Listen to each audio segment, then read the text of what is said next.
Take it away. Thank you, Carrie and Aaron, and good evening, everyone.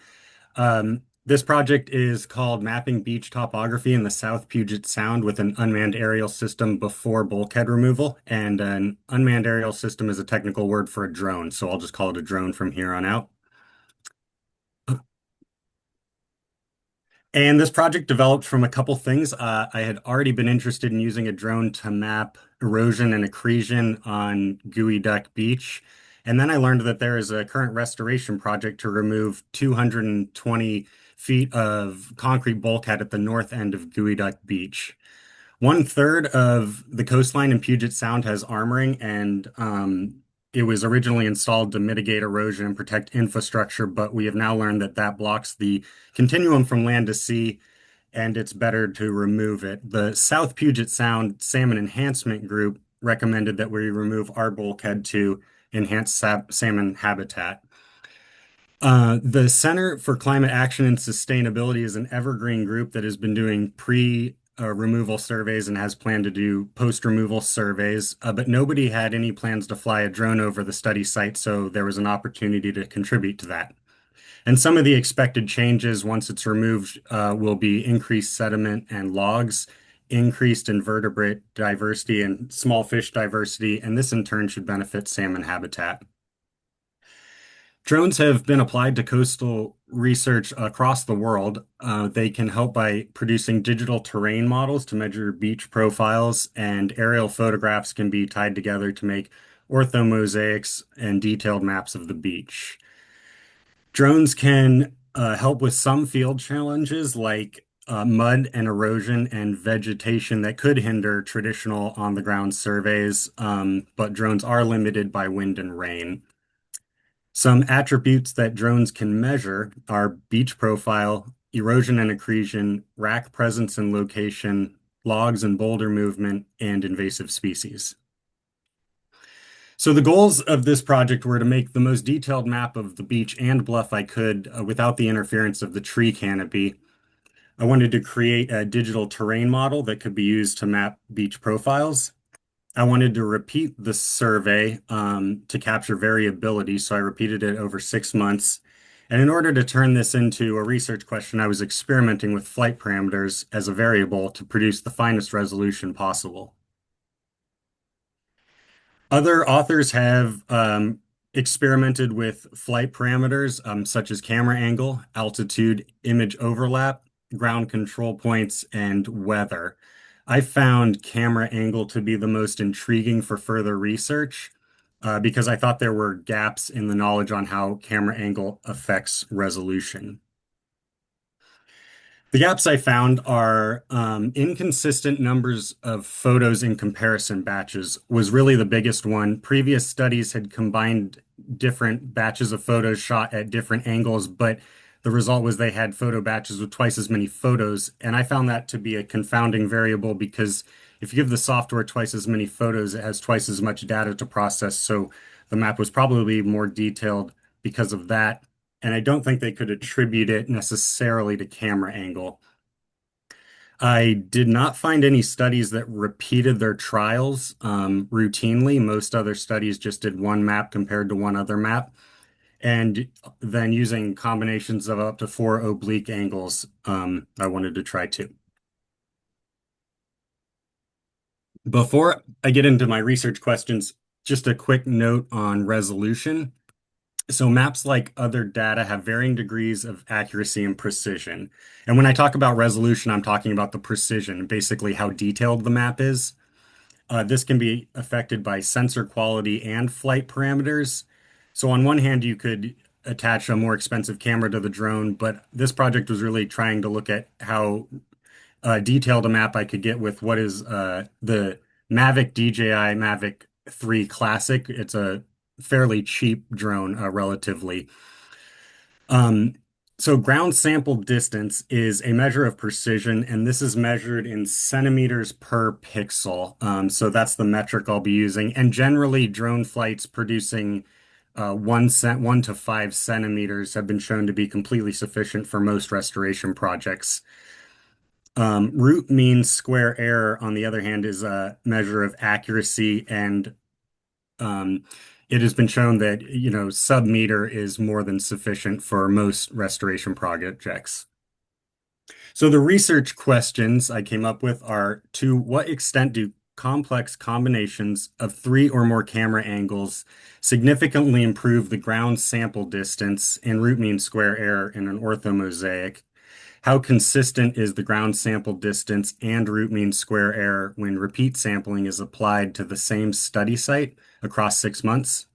And what are the trade-offs between drone data acquisition and traditional on-the-ground surveys?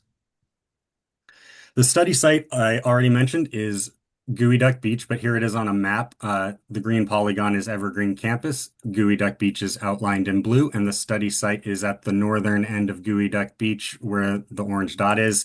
And I was mapping about 5 hectares. This is looking down on the study site in Duck Beach, and the photo on the top is the culvert where Snyder Creek flows into the cove. So to accomplish these flights, I used a DJI Mavic 3 Classic drone and the DJI Fly app.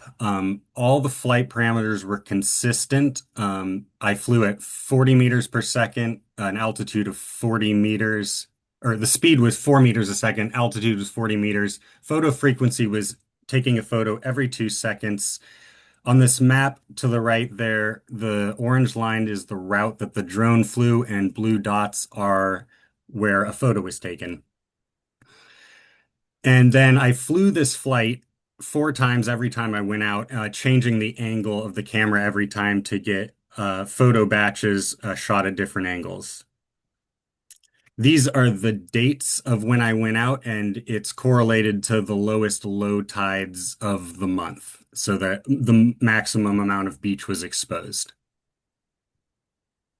In order to get processing batches with consistent amounts of photos, I developed treatments 1 through 4, which refer to how many angles are used in the processing batch.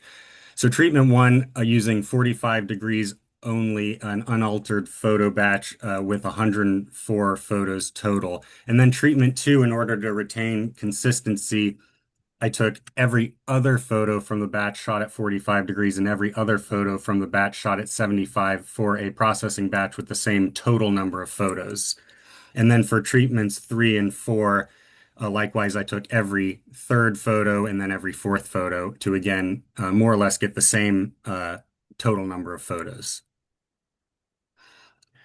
Drone to Map is an Esri software that turns drone imagery into maps. So I originally created low resolution maps just to connect the ground control points, then created higher resolution maps with 2D orthomosaics, digital terrain models, and a 3D textured mesh. And then all my layers were loaded into ArcGIS Pro. When you run Drone to Map, it gives you a processing report, and this is where most of my metrics came from. This is just a screenshot from the first page. It's about 10 pages long and really is loaded with suitable metrics that could be looked into. The response variables I chose to look at were ground sample distance, root mean square error, and the vertical error, which is the Z error. All analysis was conducted in RStudio. The data was not normally distributed. Even after a log10 transformation and a square root transformation, it was still not normally distributed. Therefore, a Kruskal-Wallis test was used, and in the case of significant results, a post hoc done test was used. Then I also compared beach profiles to some profiles that were taken with traditional measurements by the CCAS. So I used their same coordinates to draw my transects across a digital terrain model. Here they are shown drawn across my orthomosaic that was made on that same day on April 28th. So the results would be comparable. This data was normally distributed, and I used a paired t-test to compare the slopes. So the results. Camera angle comparison, the ground sample distance showed no significant difference between the treatments. And treatment 1 produced the most consistent results. It was the same ground sample distance every time, but this one outlier, the min and max are the same number, so that's why there's no box, and the others just had more variability of the ground sample distance produced. But since there was no significant difference from a practical standpoint, I would probably just go out and fly it at one angle, unless you wanted to just add way more photos. The total root mean square error, on the other hand, did have significant results. Again, treatment one was the most consistent, having the smallest range between values across 6 months. It was significantly lower than treatments two and treatments three. Had the same median as treatment four, so no difference there. Treatment four was also significantly lower than treatments two and treatments three. And the whole difference in range here is about 13 centimeters, so it's not really that big of a difference. And I did forget to mention with the ground sample distance, these are really small differences. This is the lowest is 1.3 centimeters resolution, and the highest is 1.9 centimeters resolution. So it is definitely on the lower end of what is reported in the literature.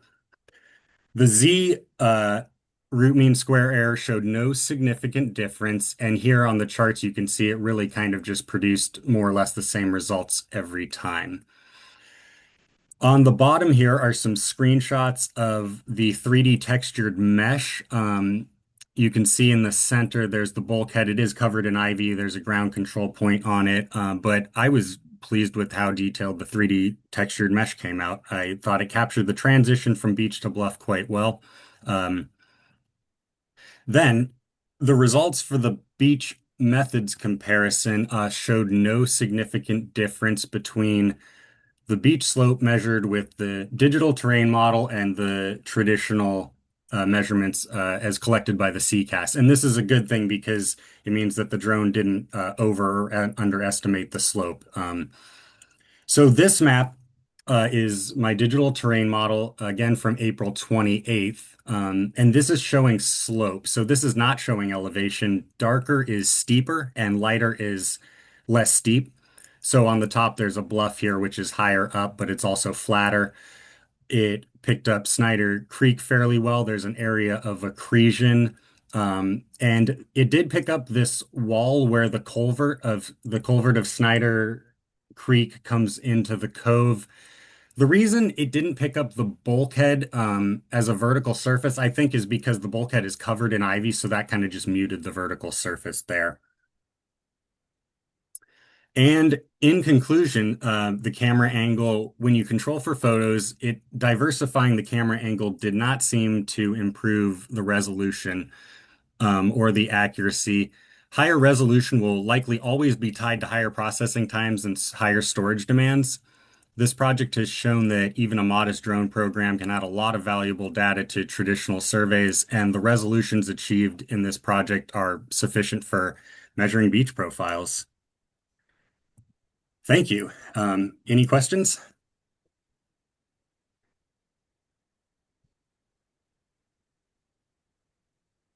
Let me